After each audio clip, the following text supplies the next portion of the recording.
In 146 BC, Rome had successfully usurped the title of dominant power in the Western Mediterranean from the city of Carthage. This was after the Second Punic War.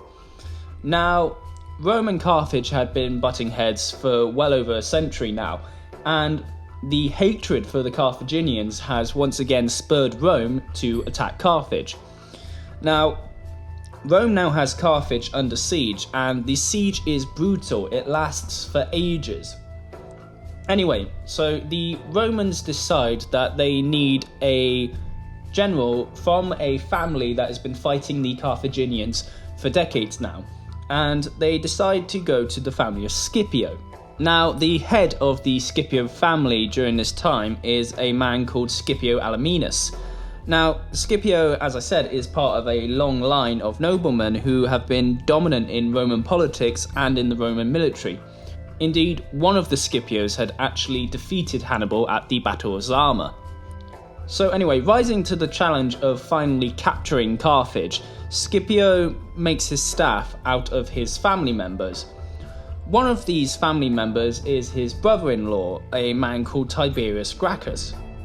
Now, Gracchus descends from a long noble family in Rome that has long held prestige in the Roman Senate.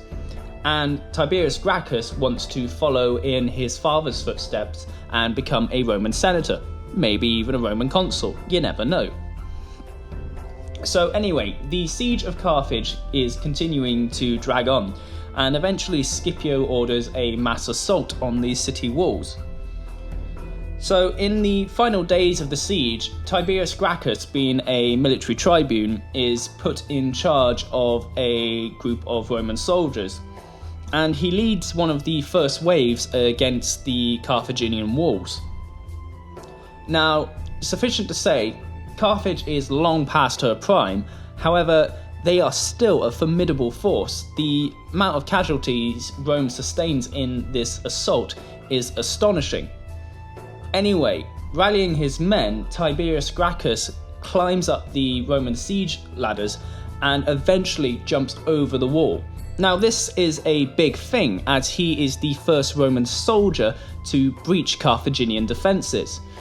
And he breaches the Carthaginian defences so well that his men are able to follow him, and they ransack the city of Carthage. They help open up the gates, and the rest of Scipio's army follows them into Carthage. So Carthage is utterly destroyed by the Romans. They spared no effort in trying to destroy this city. Indeed, Scipio ordered Carthage to be covered with salt so that no plants would grow there. Anyway, recognizing his brother-in-law's achievement, Scipio praises Tiberius in front of his men and actually rewards him for being the first man over the city walls. This, needless to say, is one of the shining moments in Tiberius Gracchus's career, as it singles him out as one of the military tribunes that holds the most promise out of all of the military tribunes. This means that he eventually could potentially become a senator in the Roman Senate. So, anyway, as a reward for his actions, in 137 BC, he is made a quaestor, appointed to the new Roman chief war magistrate, the consul, Maximus. Now, Maximus sets out to Hispania, and the reason for this is that they have just conquered Hispania from the Carthaginians, and the Carthaginians didn't really have Hispania under complete domination. Indeed, for a majority of the time that Hannibal was in Hispania, he was putting down revolts by local rulers, and indeed he had to break through many local rulers in order to get to Italy. So anyway, the new Roman consul attempts to besiege the Hispanic Numantines. This fails in more ways than I can possibly describe. Indeed, the Numantines not only repel the Roman army, but they actually manage to sack a little bit of their camp, steal Tiberius's ledgers, which Tiberius is a bit upset about because he likes reading, and during the consul's retreat, they manage to completely encircle him. So, needless to say, Maximus is a little bit of an inadequate commander.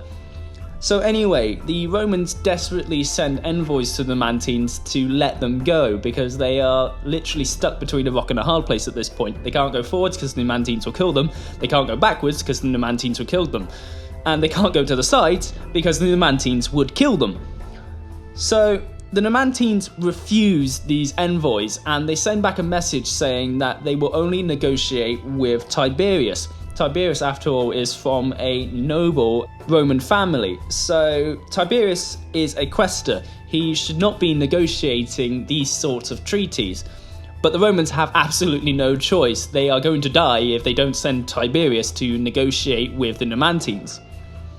So anyway, Tiberius is warmly welcomed into the Numantines' capital, and after a little bit of negotiating back and forth, they agree to let the Romans go.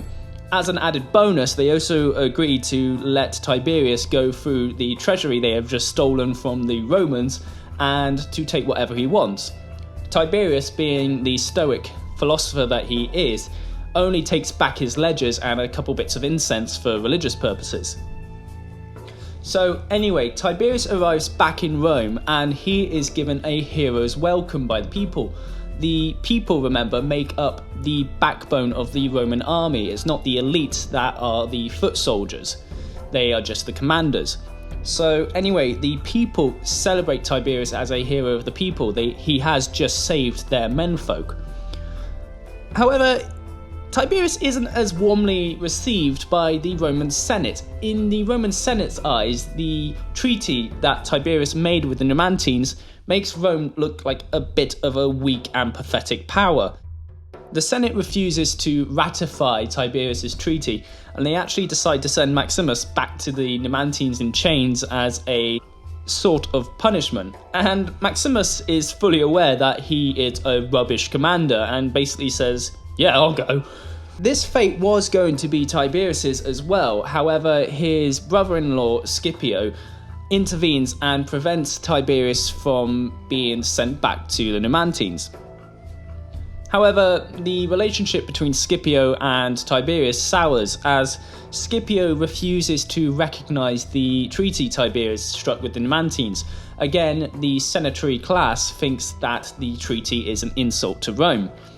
This causes some extreme tension between Scipio and Tiberius, as Tiberius is basically left dishonoured by the fact that he can't maintain this treaty with the Numantines.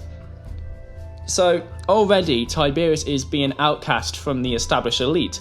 However, he's already beginning to gain the love of the people, and this trend would continue for the rest of his life. Thanks for watching and listening to our video. If you like the channel, consider subscribing to Ancient History Guy. Or, if you really like the channel, head on over to our Patreon feed. There, for as little as $1 a month, you can gain access to exclusive documentaries, behind-the-scenes footage, and videos before they're live on YouTube. All sources are listed and linked in the description below. Be sure to like, comment and subscribe. I've been the Ancient History Guy, and as always, I'll be seeing you later.